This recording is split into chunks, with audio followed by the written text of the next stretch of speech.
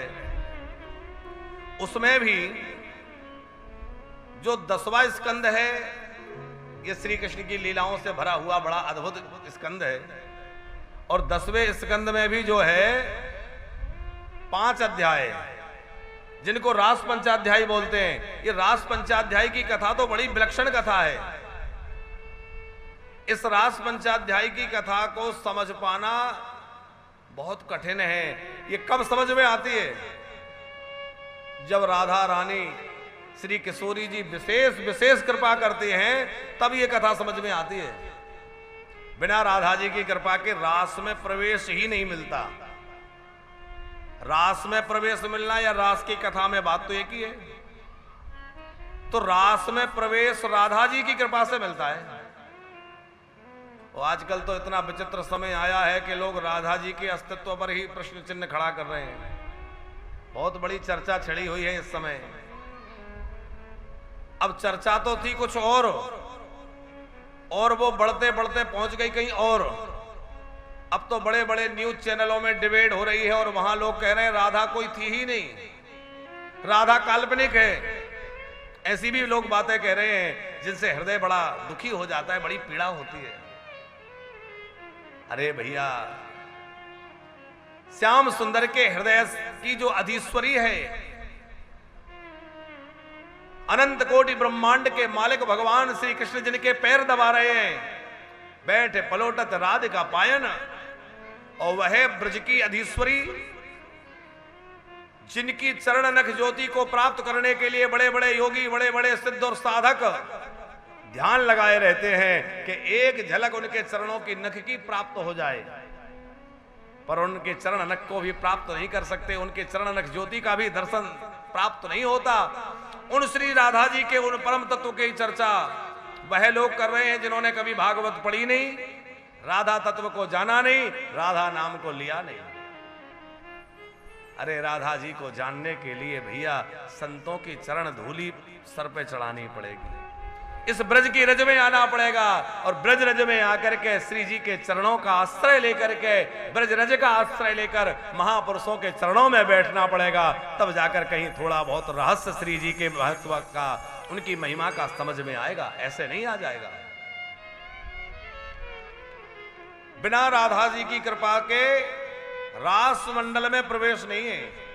और रास की कथा भी तभी है जब स्वामिनी जी कृपा करें, और नहीं तो लगेगा कि अरे इसमें तो कुछ खास बात नहीं है। कई लोगों को ये लगता है रास की कथा में, अरे इसमें क्या है, श्री कृष्ण गोपियों के साथ नाचे, अब ये नाचने कूदने की लीला, इससे क्या लेना देना। एक सज्जन हमसे एक बार बोले, महाराज जी आप कथा कहते हैं, बड़े बड़े पंडालों में कई बार कथाएं होती हैं, हजारों लाखों लोग आपको सुनते हैं चैनलों में, ये वो।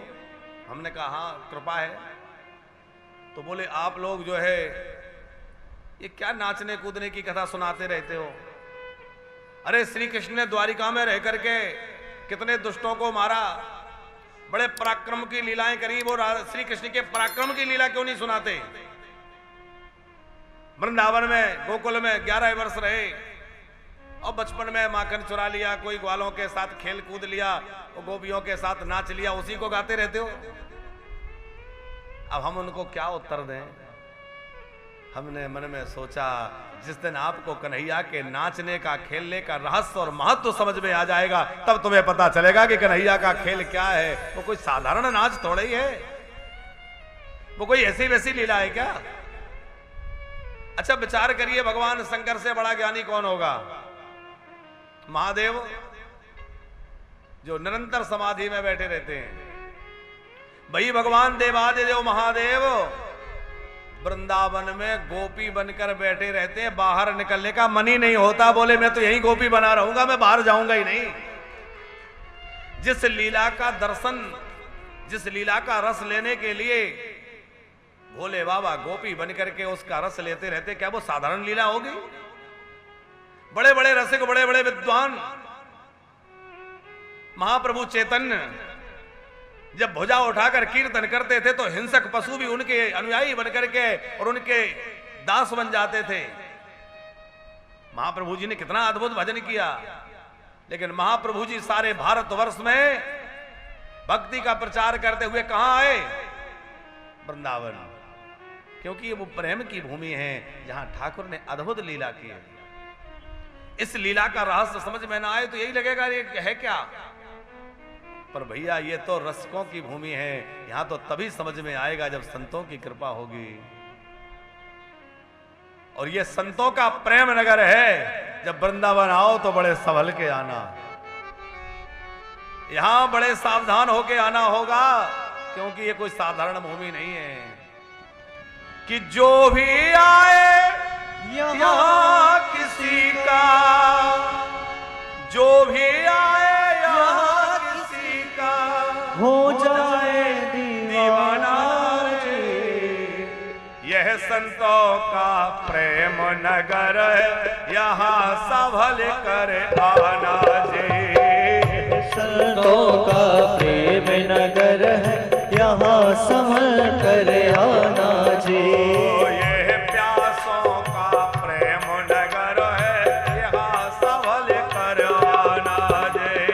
यह प्यासों का प्रेम नगर है, यहाँ संभल कर आना जी। हो जो भी आए यहाँ किसी हो का, जो भी आए यहाँ किसी का हो जाए दीवाना रे। यह संतों का प्रेम नगर है, यहाँ संभल कर आना रे। यह संतों का प्रेम नगर है, यहाँ संभल कर आना जी। जरा ताली सेवा करते हुए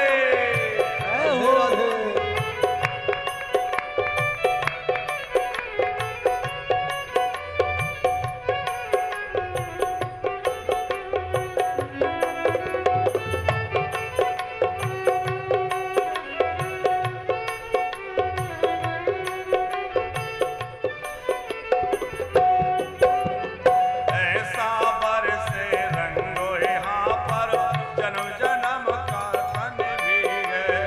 ऐसा हर से रंग यहाँ पर, जन्म जन्म तक मन भीगे। ओ फागुन बिना चुनरिया भीगे, सावन बिना भवन भीगे। फागुन बिना चुनरिया भीगे, सावन बिना भवन भीगे। ओ ऐसी बरखा होए यहाँ पर, ऐसी वर्षा हो यहाँ पर, ओ ऐसी बरसा होए यहाँ पर। ऐसी वर्षा हो यहाँ पर, बचे न कोई घराना दे। यह संतों का प्रेम नगर है, यहाँ संभल कर आना दे।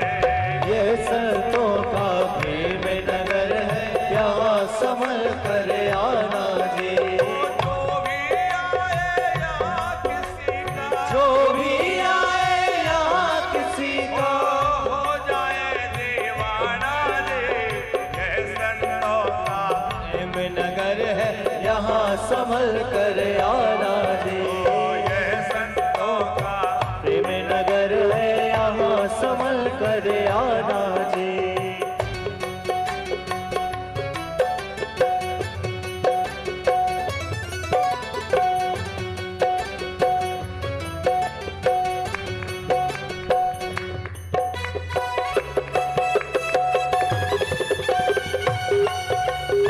जय हो वृंदावन धाम जय हो।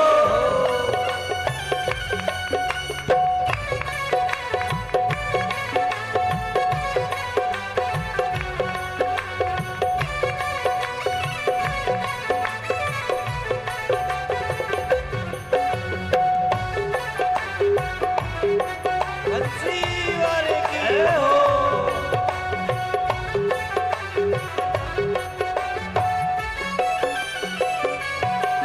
ओ यहाँ न झगड़ा जात पात का, और न झंझट मजहब का। यहाँ न झगड़ा जात पात का, और न झंझट मजहब का। एक सभी की प्यास यहाँ पर, एक सभी का है प्याला।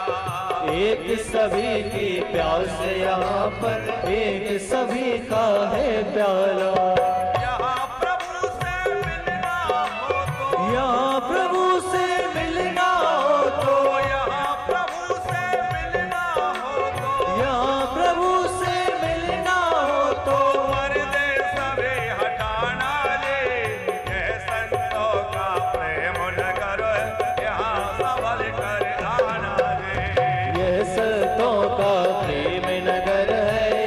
संभल कर आना दे। जो भी आए यहाँ किसी का, जो भी आए यहाँ किसी का, हो जाए दीवाना दे।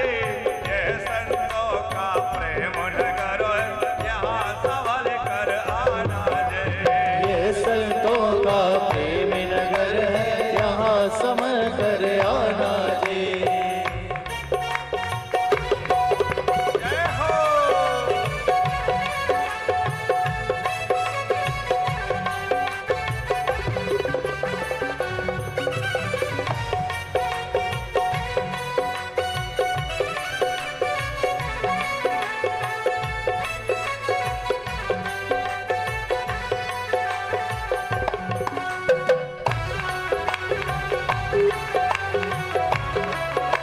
मुरली वाले की हो।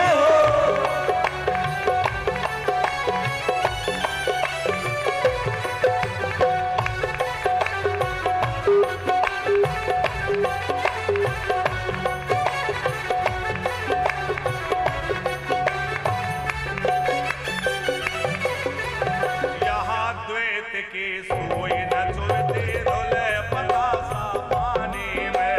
यहाँ द्वैत के सोए न चुभते भोले बतासा पानी में। वो ताज पहन कर संत घूमते सतगुरु की राजधानी में।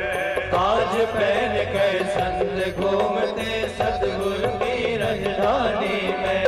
यहाँ नाव में नदियाँ डूबे, यहाँ नाव में नदियाँ डूबे। ओ यहाँ नाव में नदियाँ डूबे। यहाँ नाव में नदियाँ डूबे। ओ सागर देव समाना दे। ये संतों का प्रेम नगर है यहाँ हरि बोल। समाना दे। ओ ये संतों का प्रेम नगर है, यहाँ संभल कर आना दे। ओ ये प्यासों का प्रेम नगर है यहाँ संभल कर आना दे। ओ ये प्यासों का प्रेम नगर है, यहाँ संभल कर आना दे। ओ जो भी आए यहाँ किसी का, हो जो भी आए यहाँ किसी का, जो भी आए यहाँ किसी का, जो भी आए यहाँ किसी का, हो जाए दीवाना दे। ये संतों का प्रेम नगर है यहाँ संभल कर आना दे। ये संतों का प्रेम नगर है, यहाँ संभल कर आना दे। ओ ये प्यासों का प्रेम नगर है यहाँ संभल कर आना दे। ये संतों का प्रेम नगर है, यहाँ संभल कर आना दे। राधे राधे राधे राधे राधे राधे श्री राधे। राधे राधे राधे राधे राधे राधे राधे श्री राधे। राधे राधे राधे राधे राधे राधे श्री राधे। राधे राधे राधे राधे राधे राधे राधे श्री राधे। राधे राधे राधे श्री राधे। राधे राधे राधे श्री राधे। राधे राधे राधे श्री राधे। राधे राधे राधे श्री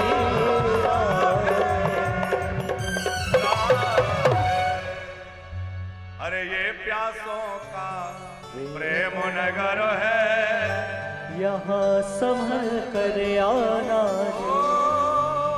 ये संतों का प्रेम नगर है, यहाँ संभल कर आना दे। भैया यहाँ आओ, वृंदावन आओ तो बड़े संभल कर, क्योंकि जो जैसा दिखता है यहाँ वहां वैसा नहीं होता।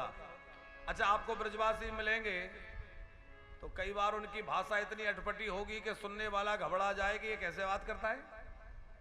उनकी भाषा बड़ी अटपटी होगी, लेकिन उनके हृदय में बड़ा प्रेम होता है साहब, उनके अंदर बहुत प्रेम होता है।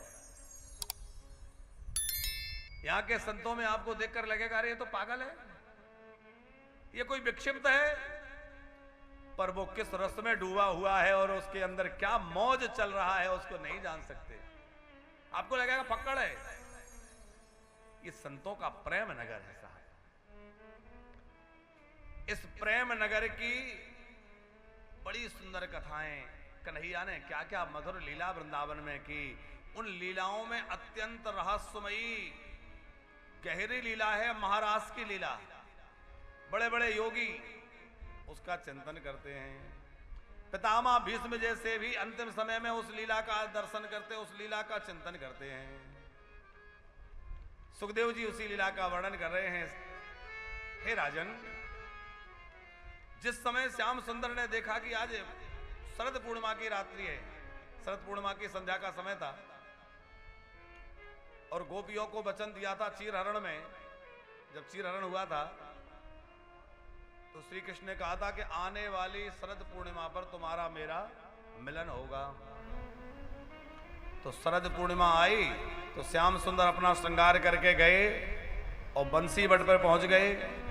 वहां जाकर वृंदावन की शोभा को देखा तो वृंदावन की शोभा इतनी अधिक उस समय बढ़ रही थी कि वो श्री कृष्ण के भी मन को अपनी ओर आकर्षित कर रही थी। वीक्षरंतु मनश्चक्रे योग माया मुपाश्रितः। श्री कृष्ण ने जब वृंदावन की शोभा को देखा तो उनका मन आनंदित हो गया। प्रेम पूर्वक अपने बंसी को निकाला, स्वामी ने श्री राधा जी का स्मरण किया और मधुर बंसी में तान छेड़ दी। और श्री कृष्ण ने जब बंसी बजाई, उस बंसी की ध्वनि गोपियों के कानों में पड़ी। जो गोपियां अपने घरों में कोई गाय का दूध काढ़ रही थी, कोई अपने बच्चे को दूध पिला रही है, कोई पति को भोजन परोस रही है, कोई घर का लेपन कर रही है, घर के कार्यों में लगी हुई थी। शाम का समय था, गैया की धार काढ़ रही थी, इसका मतलब रात्रि ज्यादा नहीं हुई थी, अभी संध्या का काल ही था। और बांसुरी की ध्वनि जब कानों में पड़ी, उन व्रजबामाओं को लगा कि श्याम सुंदर हमें पुकार रहे हैं, हमें बुला रहे हैं। वो सब की सब गोपियां श्री कृष्ण से मिलने के लिए आतुर हो गई, व्याकुल हो गई। और जो जैसी थी वैसे के वैसे ही कृष्ण मिलन के लिए दौड़ चली। निशम्य गीतम तदनंग वर्धनम ब्रज स्त्रिया कृष्ण गृहीत मानसा आज मलक्षितोद्यमा सयत्र कांत जवलोल कुंडला निशम्य गीतम तदनंग वर्धनम ब्रज स्त्रिया कृष्ण गृहीत मानसा आज पुरन्योन्यमलक्षितोद्यमा सयत्र कांतो जवलोल कुंडला। उनके मन की वृत्तियों को बंसी ने हर लिया। अब उनके अंदर भय नहीं रहा, कोई क्या कहेगा, क्या परिणाम होगा, क्योंकि अब परिणाम की परवाह नहीं रही। अब तो कृष्ण की चाह बस रह गई है। हमें तो कृष्ण चाहिए, परवाह नहीं कि परिणाम क्या होगा। अब उनके अंदर कोई संकोच नहीं रह गया, अब उनका धैर्य छूट गया और दौड़कर सबके सब बंसी भटकी ओर जाने लगे। अब जो गाय के गोबर से घर का लेपन कर रही थी, उसने हाथ भी नहीं धोया। कोई गोपी अपना श्रृंगार कर रही थी, एक ही आंख में अंजन लगाया था, दूसरे में लगी नहीं पाया। बड़ी विचित्र स्थिति है। द्विहंत्यो भी अयो काश्चिद दोहम हित्वा समत्सुका पयोधि श्रत्त संयावमन उद्वास्या पराययो। जो दूध काढ़ रही थी वो वैसे ही दोहनी छोड़ दिया, बछड़ा छोड़ना भूल गई। जो अपने श्रृंगार कर रही थी वो अधूरा श्रृंगार लेकर दौड़ पड़ी, जो जैसी थी गई। और हजारों हजार गोपियां बंसी वट पे पहुंच गई। श्याम सुंदर को देखा, मधुर मधुर बंसी की तान छेड़ रहे हैं। श्याम सुंदर बंसी वट पर खड़े हैं, आंखें बंद हैं, बांसुरी में स्वर फूंक रहे हैं, उंगलियां नाच रही हैं बंसी के छिद्रों पर। देख के गोपियां निहाल हो रही हैं। और श्याम सुंदर ने देखा कि अरे गोपियां आई हैं, अपनी आंखें खोलकर चारों ओर देखा और देखकर उनका स्वागत किया। स्वागतम भो महाभागा प्रियम किम करवाणि वा ब्रजस्यानवयं कश्चिद ब्रूता गमन कारणम। ओ देवियो, स्वागत है, स्वागत है, आओ आओ, अरे ब्रजबामाओ, अरे ब्रजांगनाओ, आओ। और जब स्वागत किया तो गोपियों की प्रसन्नता, उनका आनंद हजारों गुना और बढ़ गया। देखो श्याम सुंदर की कितनी कृपा हमें प्राप्त है। लाला इसको कहीं अच्छा कर दे बेटा, मरे जा रहे हैं, तुमसे कूलर सेट नहीं हो